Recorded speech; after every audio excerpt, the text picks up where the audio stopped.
every time I saw him, Tim, we would go and have like the Sunday dinners. He'd pull me aside like, listen, there's openings at the police department. And eventually I'm like, I want to show grandpa my paycheck that I'm paying myself and be like, look at this. Welcome to Business Buying for Financial Independence. I'm Tim Delaney, and I help young professionals buy small businesses so they can escape the 9-to-5 and take control of their time, income, and future.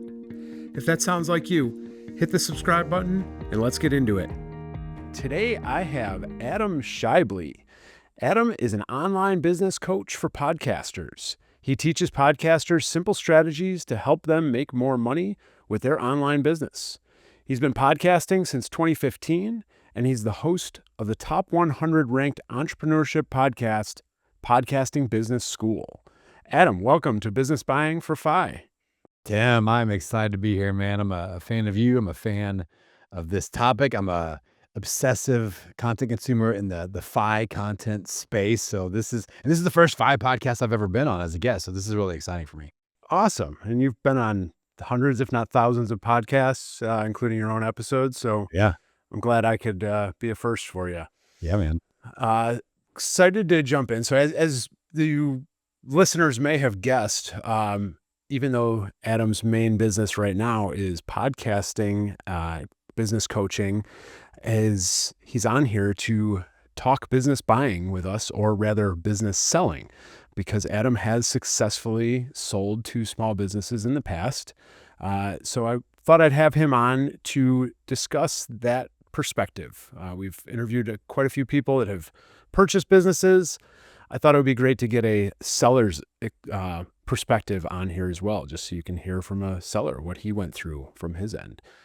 So Adam, do you want to back up a little bit and tell us a little bit about your background before Podcasting Business School? Yeah. So I started off my first real entrepreneurial adventure. It was a fitness facility. So I kind of fell in love with strength and conditioning, personal training type of fitness in college. I got my exercise science degree at Indiana University, and everybody's like, what was that like? I'm like, I took yoga and billiards, and it wasn't like super math based or anything like that. But I graduated with a degree, an applicable degree, and I ended up starting my own fitness facility back in 2003, kind of like a boot camp type fitness facility, and ended up successfully selling and exiting that in 2019, right before the pandemic hit, and in fitness businesses kind of tanked. So I had a good 16-year run, and yeah, that was what I did before I was an online business owner, online business content creator. Awesome. Did you start that business from scratch? Yes, and it evolved because honestly, I had no idea what I was doing, as most of us do in the entrepreneurship space. It's kind of the Wild West, and I started off just like, all right, I graduated. I'm going to do some strength coaching at local high schools with teams, and then I figured out, wow, I can make a lot more money if I'm training the parents instead of the actual athletes. People with the money? Yes, and they are much more willing to show up and actually do things. So then I started more, adult personal training type stuff, and I started getting so many clients that I had to eventually rent my own space, and then that evolved into buying my own space. And at our height, Tim, I had an 8,000 square foot facility, and we were doing multi-hundred person boot camps every 8 weeks, charging $500 per boot camper. And so I had a staff of about 35 people, and that all happened from like a 5-year time window. It just exploded. That's when boot camp fitness really took off, and we were kind of the go-to place, getting great results. But it all just happened in a blur where I was a 25-year-old young entrepreneur, and I had 40-year-old employees and stuff like that, which is totally weird. When I had to fire a 45-year-old lady that was 20 years older than me, that couldn't show up on time to teach a fitness class, I'm like, this just got weird. Like, why am I lecturing this person that's 20 years older than me? So lots of adventures. Nice. And then you got into podcasting as well during that time. Yeah. 2015 is when I launched my first show, which was a health-based show. So I had kicked around the idea of franchising my concept. A lot of my clients wanted me to do that, and I had investors ready to go, but I just didn't like the idea of being in charge of more things and more people. Honestly, Tim, I was just like, I've got 35 employees, I've got 500 clients. I don't want more of that kind of responsibility. But I did like the idea of helping more people and impacting more people. So I launched a weight loss based podcast called the Million Pound Mission Weight Loss Podcast in 2015. And that was kind of my first foray into let's create online content and then maybe start to monetize that a little bit as well. It's an interesting perspective that you don't hear a lot of business people talk about, but it is a real thing for a lot of business owners of, you know what, it's enough employees, enough customers, enough headaches, and you're probably making it, generating a decent cash flow, and it's good enough. It's good that some people recognize that, others don't and try too much and end Yeah. up falling on their face too. Yeah. So I think that's an important point, especially in like the financial independence world. We have to have kind of this filter of enough versus more. And we have to consistently think about that because in the FI world, our time and our lifestyle and our schedule is just as important as monetary income. Like I've always said that my day-to-day schedule is more, I see that as a more important part of my compensation than my actual monetary compensation. The fact that I can drive my kids to school and do workouts with them and make their food and, have a life and pursue passions that I have and things like that. Go sit in the sauna at 3 p.m. in the afternoon. Like that is just as value to me as making whatever $1,000 per month. So the enough versus more, whether it's should I start another podcast or do I actually need more money each month? Like weighing that out, that's an important thing to think through. yeah, definitely. Freedom of time is just as important as financial freedom, and they usually go hand in hand. But it's important to recognize that financial independence can create that time freedom. Let's go back to the beginning of the personal training and renting the space, buying the space. What was your goal back then when you were thinking about that? I was obsessed with like, how do I make $5,000 a month? I was like, if I do this, I'm going to be loaded. And, and honestly, I was also out to kind of disprove all my relatives that like, okay, my mom's dad, my grandfather on my mom's side was a career, policeman, police chief locally, all that stuff.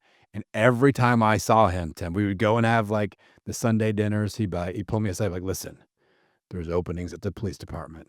Like every single time. And eventually I'm like, I want to show Grandpa Clifford my paycheck that I'm paying myself and be like, look at this. That was kind of the initial like disproving people that thought that this was stupid. Like personal training wasn't really a big deal back then. And then it became more about like, okay, I can I can do something I actually love doing and help a lot of people. Because I started getting these results, like somebody lose 30 pounds and get off their diabetes medication, or an older individual could walk better, play with their grandkids. Like those types of results really started to fuel me. I was like, oh my gosh, like this could be my thing. And then when I did start making meaningful income at the same time, I was just like, okay, I'm hooked. Let's help people and make money at the same time and just put that on repeat. Nice. It's yeah, so starting with the money, which motivates a lot of us at the beginning, but seeing those results is definitely a motivating factor as well. I'm sure. Did you ever ask your grandfather if the policeman just needed training? You could have been making money from doing that. Go work out with him in the gym. Yeah. I didn't want any favors from him. Like, I don't want him to be like, I did this for you. And, Yeah. I was like independent. Yep. Nice. Um, as you were building this, so you start hiring employees, it starts getting bigger and bigger. Was your thought, like, I guess, when did the thought of potentially selling a business come into your mind? Well, I think there's one key inflection point that we have accidentally missed here. That's Uh, no fault of yours, but I yep. think this is important. So you mentioned you started hiring employees. Here's the first wall, the ceiling of complexity that I ran into. We're exploding. I had people helping me teach classes and stuff, but it's all like I'd give them some like classes to help teach classes, like no official employees. The the first time I actually hired an employee was the day after I worked myself into the hospital. So I was pulling like 80-hour weeks in fitness, and especially in boot camp fitness. I would have to get up at 3 a.m. to set up the 5 a.m. class and teach for like you have to work when other people aren't working.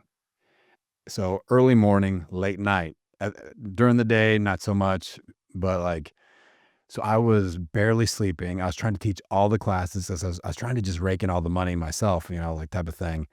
And one morning, my alarm got up, went off at 3, whatever a.m. I get up, I end up, I just like blacked out. And I passed out in the bathroom, hit my head on the sink. My wife couldn't get the door open because I'm like laying in front of it, ambulance, the whole thing. I hired a general manager within like 24 hours. and and it was one of my clients that already had been kind of helping out. I was like, listen, I need to pay you. I need help doing this. And then we started actually hiring real life employees and things like that after. But that's just like a business owner lesson learned of sometimes it just takes off, which is a good problem to have. But we got to be mindful of our own health at the same time. And hopefully you don't run into that, like, oh, I had to go to the hospital before I actually hired somebody and asked for help situation. Yeah, it's a huge lesson there. Don't wait till you need to go to the hospital to hire employees. It's good reminder. But I Yes. mean, in all seriousness, it's a huge hurdle for a lot of business owners of giving up that cash to hire somebody that it seems like an expense, and it physically is money coming out of your pocket, but the right hires can compound that revenue pretty quickly for you as well, and Yeah. easily make enough to pay themselves. So Great point. It's a multiplier, not an expense. And we have to view it as that. It was so many of us are running lean and mean, like as few expenses as possible. And it's scary because, and I would stress out when I had multiple employees. I would stress out about now I got to feed my family and I got to feed them to feed their families as well. And that leads to some anxiety. But if it's done right, you know, that's the key way. yeah, and this is one of the reasons that I advocate for people to buy a business instead of starting from scratch, because it does make some of those decisions. I mean, you're still going to cross those decisions at some point down the road as you try to grow the business, when the next hire should be. But when you buy a business with existing employees already in place, you're taking some of that uncertainty off of your plate from day one. Of, okay, this person does this person does that. Can I have them do a little bit more? Can I add on and hire another person to complement them? Uh, that's where buying the business comes into play, makes it a little bit easier from that front. Nothing wrong with starting from scratch. A lot of great businesses have started that way, but if you want to take away some of that uncertainty, buying can be helpful. Yeah, and all the initial growing pains, Tim, like, oh Yep. my gosh, if you could help me skip the first 5 years of figuring it all out. Yep. Yes, Yeah. please. Let's do that. Yeah. Exactly. So so you hire the general manager. That was your first like real hire in the business. So they're helping with the business end of things.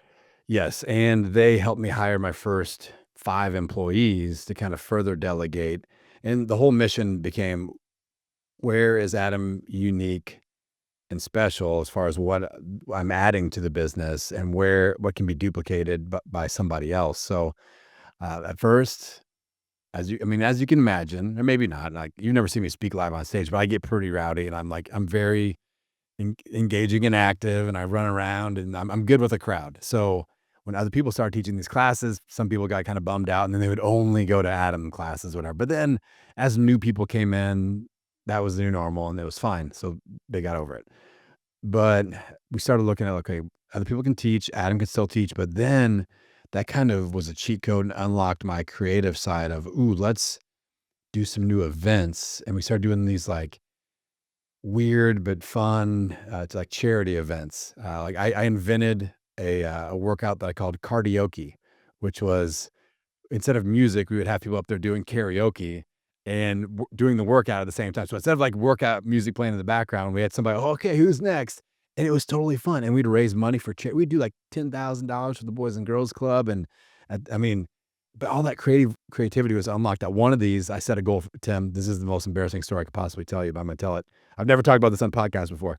Um, we did a karaoke event, and I said, "Hey, if we raise $10,000 for the boys club, I'm gonna have these ladies from the salon who are also clients ready with the hot wax, and I'll get my leg and arm hair waxed off in public in front of everybody." And by God, we did it. We raised. Somebody wrote a check right at the end to put us over, and here comes the wax, Tim. And it was the worst night of my life. Like it was. I'm German and I got some body hair, man. This is like the arms weren't so bad, but the legs were just the worst. And the higher up they got, the worse it got. But that, having employees and like I said, that allowed them to do the things that they do, and I could create unique, and we get so many clients, and the business growth just from me being able to sleep and also be creative and create new ways to bring in more people, and everybody gets fed. That's awesome. That's yeah. That more time. Going back to the beginning when we were talking about freedom of time. Even within the business, when you have more time on your hands, you can start thinking a little bit better, bigger, differently. That karaoke sounds interesting. So that people can get out of doing part of the workout by getting up on stage and doing karaoke, Correct. which I Correct. would I would hate because I hate karaoke. But maybe if I got out of a couple reps of something, I mean, it'd be worth it. Yeah. burpees or karaoke, most people choose, "Let's get, like, Total Eclipse of the Heart going," or something, like, "Let's do this." Nice. So you're still growing. You're hiring more people. You are coming up with crazy events and willing to sacrifice your dignity to grow more and raise money for good causes. What's next in that business realm? Okay, so on that business timeline, we had kind of our heyday where there were probably 2 other local boot camp-based fitness, but we were killing it, like, we had, like, way more business, way more clients, but we're in a college town, Bloomington, Indiana. The franchises started coming in, and it got competitive, and it got ugly, where they were sending people in as, quote unquote clients, and they would like try to recruit members out of our studio, and they had big marketing budget.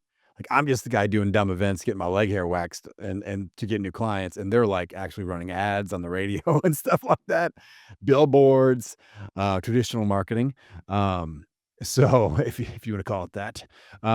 So that really we took a hit big time, and the new client influx really slowed down, and some of the people jumped ship, which and even some employees jumped ship, which sucked bad. Like that really sucked. Um, so that's when things started to turn a little bit sour, and that's when the first inkling of like, okay, this may not be the thing that I do forever, ever, and ever. I need to figure out what happens next. And about that same time was when I'm like, there's opportunity online. I listened to all these podcasts. And people are selling things. People are getting clients doing this online business thing. So that's when my path started to kind of have a fork in the road a little bit. And I was kind of doing both at the same time for about 4 years of thinking about how the heck do I exit this business, and also how do I create Plan B as an online business with my show. Mhm. So when you started that first show, that first podcast, was it intended to be marketing for your gym, or was it more of just a way to create an alternate stream of income? I I saw it as an advantage for the gym members because then I can kind of be in their ears, you know, all day, every day if they wanted that. And have nightmares about me going, more burpees. But to me, it was that like kind of backup revenue stream, that plan B of like if I could get this to replace my monthly paycheck, what would that look like, and what would my life look like? And the more I thought about that, Tim, the more getting back to lifestyle as compensation, I was like, holy cow, I could create just a couple of podcast episodes a week, get clients, not have any employees. Then it started being like, oh, this is getting pretty attractive. Um, and then there was a little bit of jealousy. Like we had the old famous suggestion box at the gym, and I started getting little notes in there. Stop screwing around on Facebook all the time. You need They didn't even know what a podcast was. They thought it was Facebook. Stop screwing around Facebook all the time. Get in the gym. And as my show started to take off, I started getting more negative comments. Okay, so at that kind of my show really started to rip. I was, top 50 health podcaster and connecting with a lot. I was doing like 25,000 downloads a month or whatever, blah, blah, blah. And I decided to do a live event, like a health event, and host it at my studio. None of my local clients came. That they were pissed. And I had more people come from Canada than I did from my hometown for this in-person live event. I had speakers coming in and like, it was cool. Like we packed the gym and did the whole thing. But that was when it got serious as to like, okay, I don't like coming in and walking through these doors at 5 a.m. anymore. We got to figure this out. And it'll be better for the clients too. So that's when we started thinking about making a transition. Okay. And so that's, so one of the things I talk to people about is find a seller, a potential seller that's kind of moving on mentally from their own business. Like it's a natural progression for a lot of people. Like you do a business for a certain amount of time, whether it's 5, 10, 20 years. For most of us, we like to change things up once in a while, find different avenues, find different things to do. So it sounds like you were simultaneously seeing some success in another realm that was possibly an easier path forward monetarily, and that the gym was weighing on you a little bit more.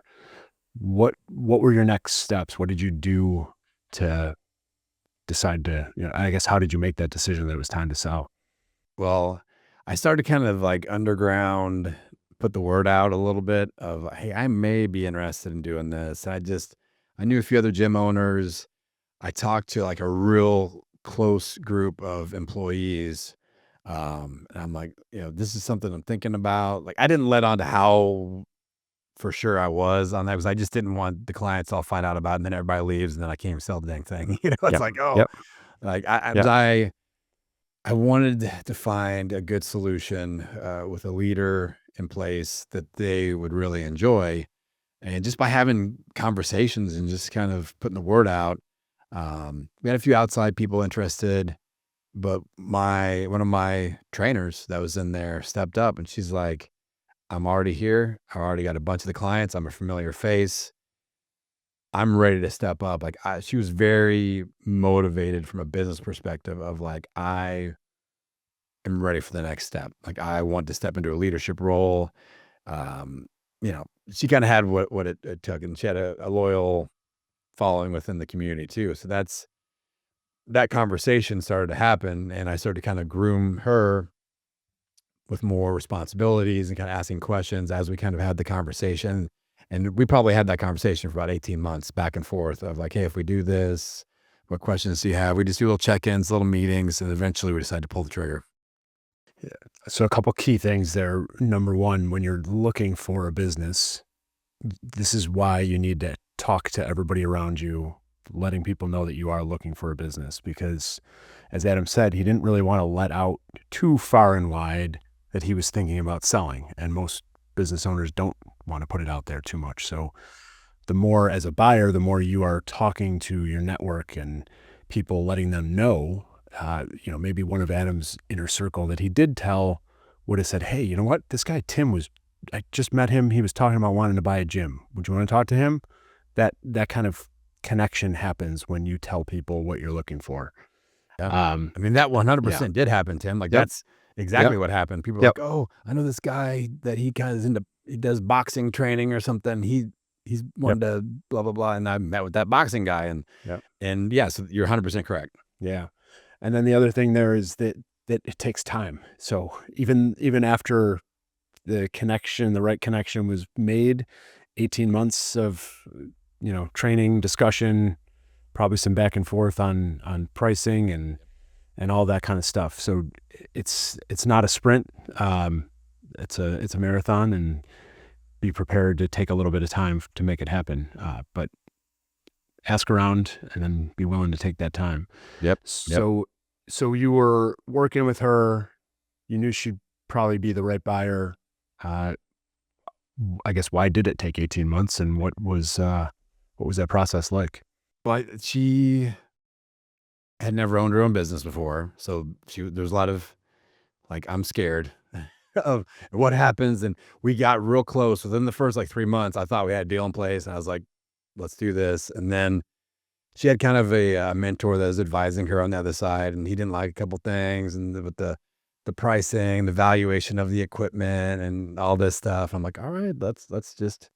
I mean, so I was just real patient because I knew that she was the right person. And honestly, I told you I sold this. We ended up doing the deal in December of 2019. Pandemic starts the next freaking month, pretty much.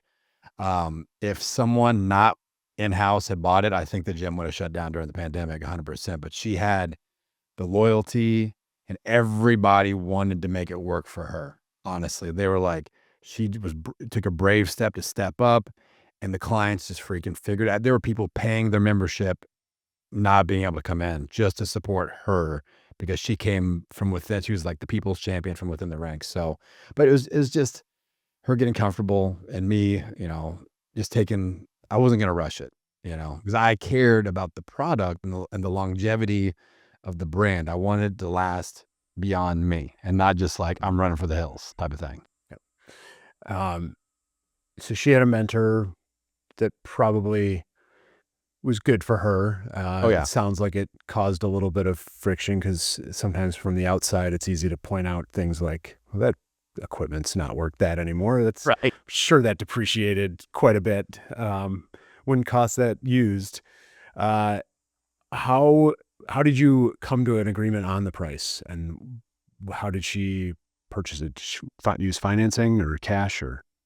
Well, her mentor was also the investor that was kind of backing her. So it was that person's money. And the thing that really I just I asked her, I go, like, what? I really want to do this. And I kind of wanted, honestly, to start off like a new tax year fresh without the business. And it makes a lot of sense tax wise and Mhm. everything to cap this off by the end of the year. I just asked her, I said, what would it take? And she talked to a person and they just wanted a payment plan. They wanted to kind of stretch it out a little bit instead of doing like a lump sum, or even like a large amount up front. And I said, done. Let's just stretch it out further. Let's just make it way simpler. And um, the other nuance was I owned the actual facility. And so we were also discussing rent for the facility. So that was another discussion point where I had to come down on the rent as well. Just like and so instead of like, let's start here and this is the price for rent, I'm like, we're going to start real low and we're just going to scale it up every 3 months. And that ended up, I kept it at the low thing during the entire pandemic because otherwise I would have lost her as a renter as well. So there was discussion on multiple layers here of selling the business and renting the facility for the business all at the same time. So yeah, and I had never done anything like this before either. She never bought a business. I never sold a business. So it's like two complete rookies with people in our ears telling us, "Oh, that was dumb. You should have done this instead." And I'm like, I don't know what I'm doing. So eventually we just came to a point of like, I feel really comfortable with this. She felt really comfortable with this. Okay, let's play the long game and let's just work this out. Yeah. Was it an asset sale or a stock purchase? Do you Asset, remember? asset Okay. sale. Yeah. Yeah. And the negotiations are obviously more complicated when there's rent involved. As a buyer, it's also important to make sure you're looking at the business's real estate when you're buying. So is it in a lease? How long is the lease for? What are the terms of that lease? How much you're going to be paying every month? When the seller also owns the building and is keeping the building, obviously it's more negotiable because, like Adam said, it was completely within his control as the building owner to set the rent as well. So that can play into, with a lower rent, maybe it can get a higher purchase price, or with a higher rent, maybe you take a lower purchase price. There's probably a lot of games accountants can play on that if for tax purposes if they got involved early enough. But just key points that you want to be paying attention to as a buyer or as a Yeah. seller. Well, I can give you an example too, Tim. Like with this facility, we shared a parking lot with a even larger facility that was like a gymnastics studio. which there's some nice like cross friction Yeah. or cross Yeah. promotion, things like that. But there were probably 100, I think there were like 120 total parking spaces. So when I bought we only had 11 officially connected at the front of our business. So when I bought the building, I got a 100-year land lease for $1 on 50 of the parking spots in the main lot. So the gymnastics people could not park there. And so that was like, but that's an important thing to discuss with the person that's renting. Like, listen, I've got this, you will be able to park. Like, just thinking about parking spaces, like, okay, you're going to have so many clients around through here. Where the heck are they actually going to park? Or can you build more on your parking lot, which we could not, and things like that. So the little nuanced things are important. Yeah, great point. It's a lot of people would probably miss that in a negotiation. It's easy to get caught up in the more of the fundamentals of the business and not think about the details like parking, which is kind of important if you want customers to come in. Exactly. Um, so you close at the end of 2019. She's got to take over. She's paying you for the business still and rent. How, did you say what percentage of the business sale was financed versus how much she had to put down? I mean, Is it I took a super low down down? payment Okay. of like minimum just to get Okay. it going. Yep. And honestly, it all worked out for the Yep. better because the following months, the survivability of the business, it was like, I mean, that saved the deal. But it was, I mean, she ended up giving me less than $10,000 down to just get the Yep. deal done. And I'm like, I just trust. I mean, she was my friend, Yep. and maybe this isn't a good business practice, but I trusted her, and I was like, I know I'll do right by her. I trust that she will do right by me. And given other than the pandemic happening, there was really, you knew the business was solid. She knew the business was solid. You knew you were going to get paid. And this is one of those things that I come across people occasionally, like they say, why would a seller ever want to be the bank? Why would the seller want to not get paid for their business? And it's so what Adam is saying here is that he knew that the business was solid. He knew that the person would pay, and if they didn't pay, he could always take the business back. You know, you don't want to go through that hassle, but there's there are repercussions if the buyer doesn't pay. Yeah. So just a great point. I just released a podcast episode on what it means to buy a business with no money down. In this case, she put some money down, but it's, just going to show the point of how inexpensively one can buy a business for out of pocket. And then you mentioned she had an investor on top of that. So who knows how much cash she actually physically had to take out of her bank or her pocket to do it. Yeah, I kind of had the inside scoop on her investor too. I'm like, I know, I've seen him drive around town, pretty nice car, and I know what neighborhood he lives in. So I was like, I think he's got some cash so I felt good about the backing too. Yeah. Nice. So that's a great example of how seller financing can work. And even through a pandemic, Adam got paid for his business, exited successfully, and that person is still operating the business today. Yeah, they're still doing their thing, helping people, and it's a cool deal. And I ended up selling the real estate like on the backside of the pandemic because that's when real estate values really shot up. Like if I had sold the building at the same time as I sold the business, my real estate profits would have been cut in half. Like it doubled in price 3 years later, which was crazy and super lucky. I was like, but it's just, sometimes things work out. So that ended up working out really well for me. Did she buy the building too? She did not. She had Okay. someone else bought the building, and then, she Yeah. rented, and then Yeah. she ended up moving locations later on down the road. Okay. That's another great point. And when I tell people, if you can afford it and you can work it into the deal, buy the building right away too. Oh yeah. She would have made out pretty nicely instead of you Oh if yeah. she had. Yes. So, Yes. and then so now at the same time, you've got this other podcast going. You started in 2015. You're talking health. You're coaching people online. What's going on with that during this transition? You still So growing? Yeah, the first, by the time that I sold my gym in 2019, I had been making pretty regular, meaningful income from my online business for about 2 years at that point. Like 2018, 2019, pretty good. I had replaced my income. Like, I was like, "Okay." That's why I felt comfortable selling the business. I'm like, "Okay, now I can be an online content creator. This is great," and work about 25% of the total hours. So, um, so I felt comfortable with that, and yeah, in 2019, I just transitioned into that full time. Now I'm doing. I had a membership online, had a large email following, had a large Instagram following, and a highly ranked health based podcast.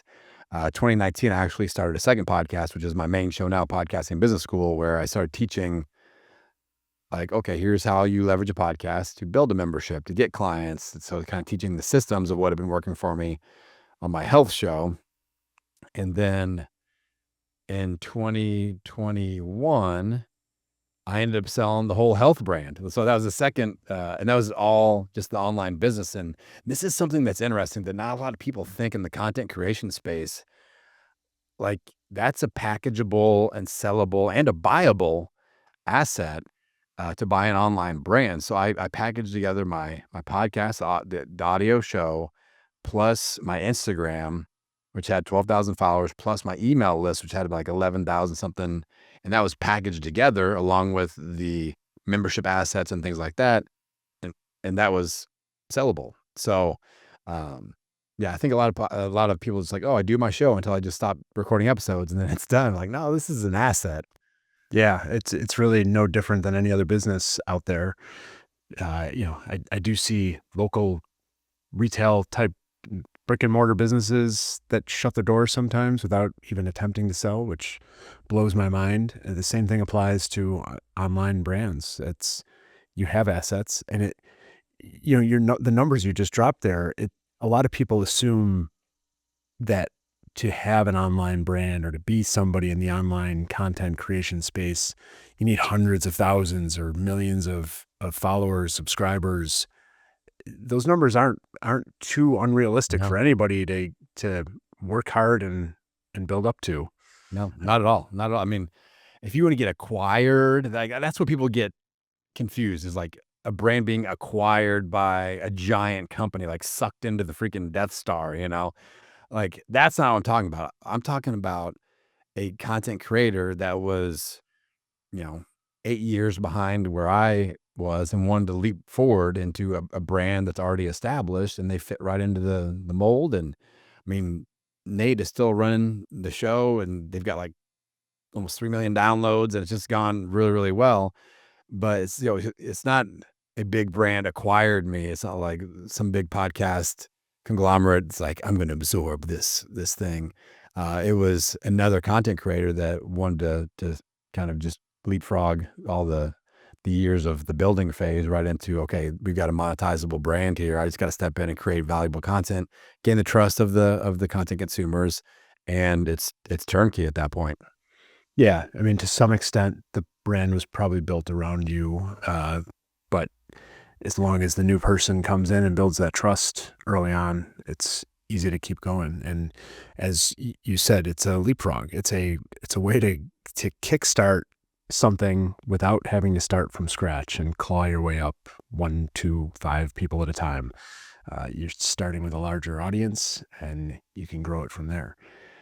So what kind of brought upon that idea of selling that?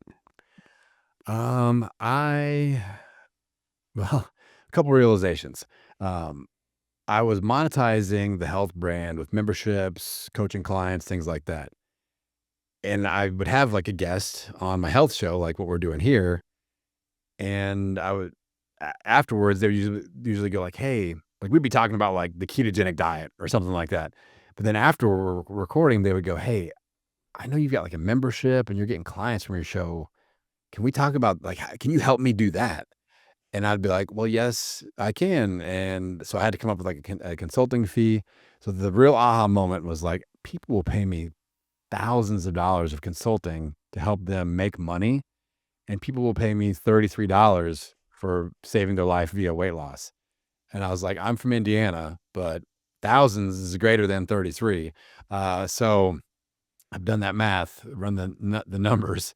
So I was like, okay, I can spend about the same amount of time creating content and make way, way, way more money. At this time, I had, 500 plus episodes. I'd done my thing with the health brand. Like I'd made my impact, staked my claim. And I was like, okay, this makes way more sense to dive over and just focus on this business show from a financial perspective. So that's when I started kind of shipping that show and brand sale. And honestly, now I feel like podcasting business school, after those two experiences of selling, podcasting business school, this brand is the first brand I've intentionally built thinking of the sale, like with the sale in mind. Now I'm building this of going, okay, I know I got to build this asset in this way so that it is sellable and someone else can step in and fill in, or make it very attractive for someone else to step in and fill in. I'm like networking with people like, oh, that might be the next owner that I see right there. I started a certification to train people to do what I do. And I'm like fishing through these people like, prospects of potential future owners of the brand. So yeah, it's a very different perspective building this with the sale in mind. So what are some of the key factors that you're doing differently in this versus either of the other businesses? So I know with this business, I need to build assets that are valuable to somebody stepping in. So email list, social media following, downloads, specifically the email list plus the downloads. Those numbers are high. Most people have a real hard time getting there. So it's very attractive to go, hey, you're going to start with X amount of downloads per month, and you've already got X amount of thousand email list subscribers. Now you just got to step in and create content. Okay, great. But I also want to create offers and my membership, my academy, different things that are in a lot of course content, things like that. Like that virtual Adam is like we can that goes with the brand. So if somebody wants to sell a course, that can still be that can be an asset that's included. So duplicatable things, replicatable things that someone else could step in. And when I create something new, I'm like, could someone else step in and do what I'm doing right now or not? I try to do more things that is possible that compared to that is not possible. Okay. So yeah, creating repeatable things, creating systems that somebody else can step in and do quickly and easily without having to overthink it, which as a buyer, that's exactly what you want. That's Exactly. why you buy a business, is so that you have some of those systems in place.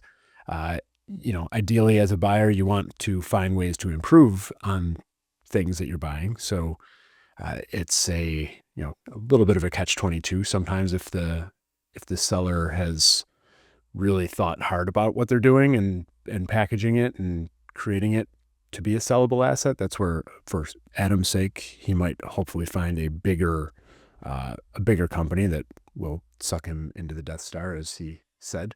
But but maybe not. You can still find somebody else that loves the systems he's built and is willing to just take him on and still sees opportunity to build more and find more growth. When you went to sell the health podcast, you don't have to share specific numbers, but how did you come to a valuation? How was it? I had this dartboard, and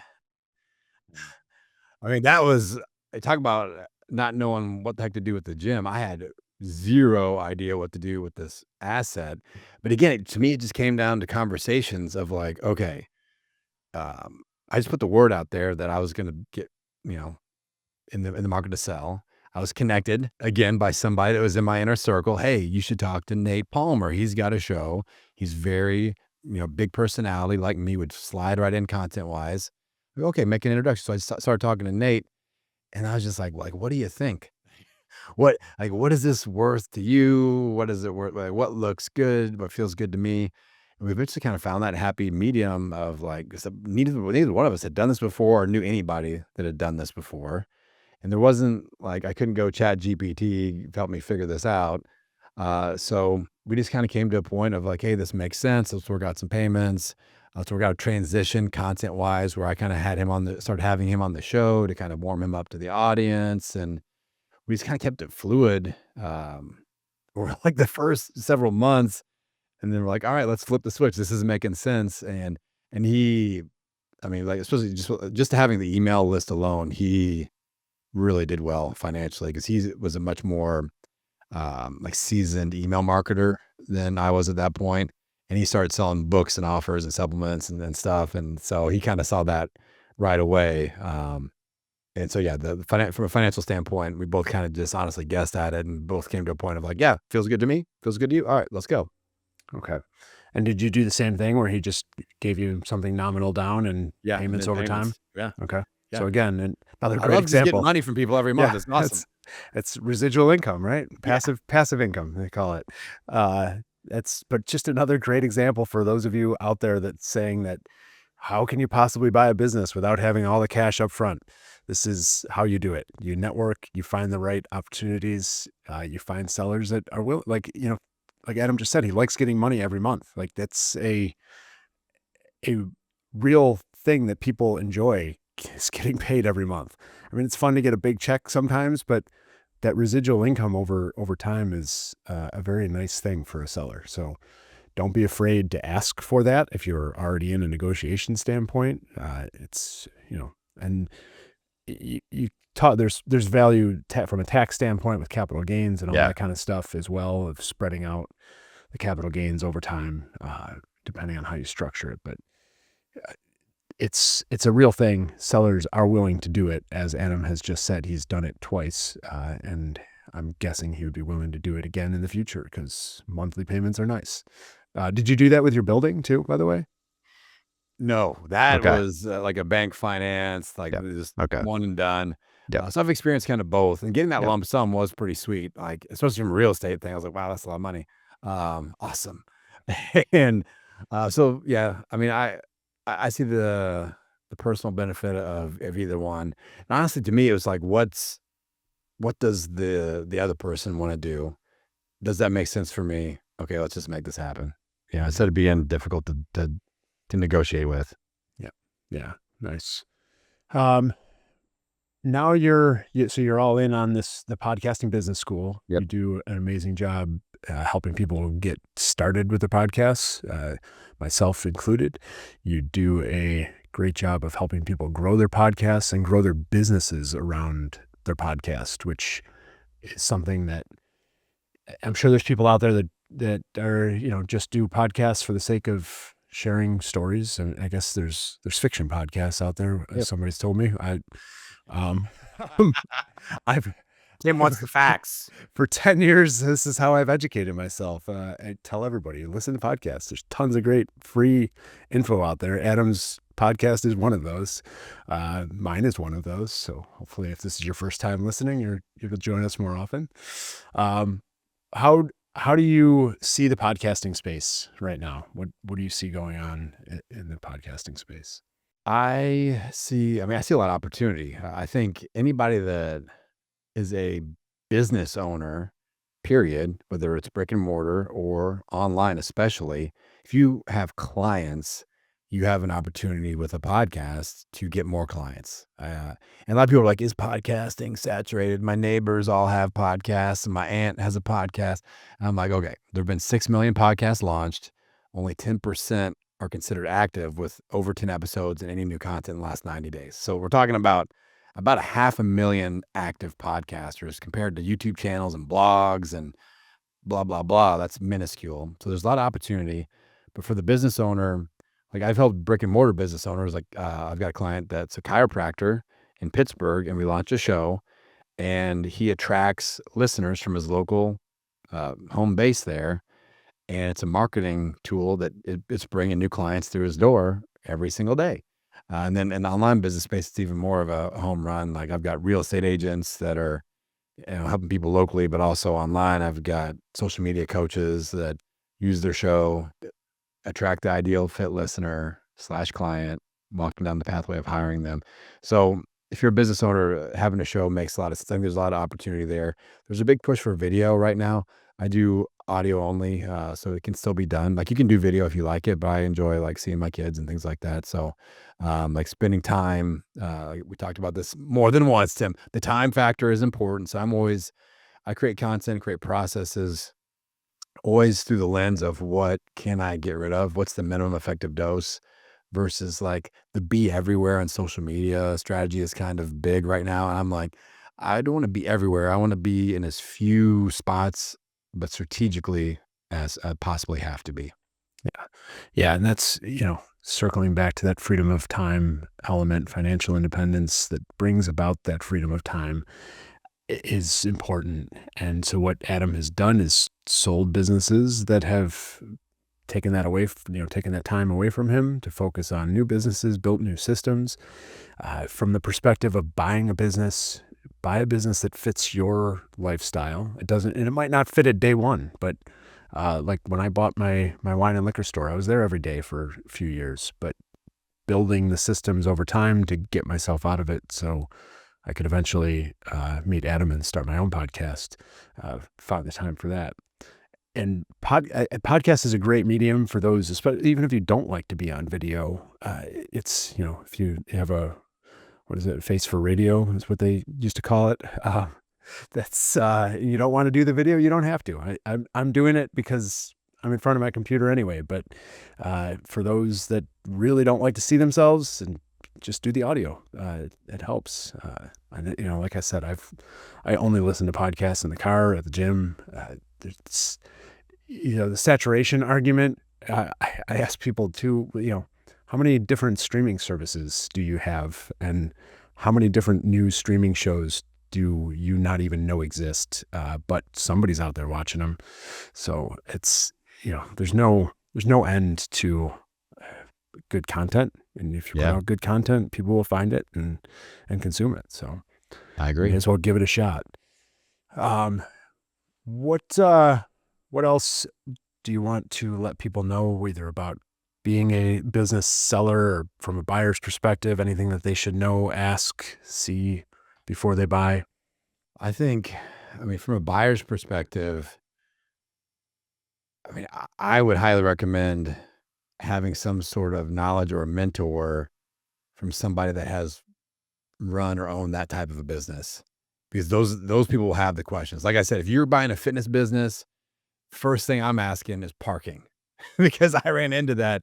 Like, because that, like, what is the thing that creates the ceiling for your business? For a fitness business, it's like if you can't have a 50-person class if you've got 12 parking spaces. That doesn't work, and it's not going to magically work. So what are the limiting factors that could just put a cap on how much money that you can make? And you need to understand what those are. So I would 100% reach out to somebody that has already owned that type of business and go, what are the questions that I don't know to ask? And that's what you need to be asking about.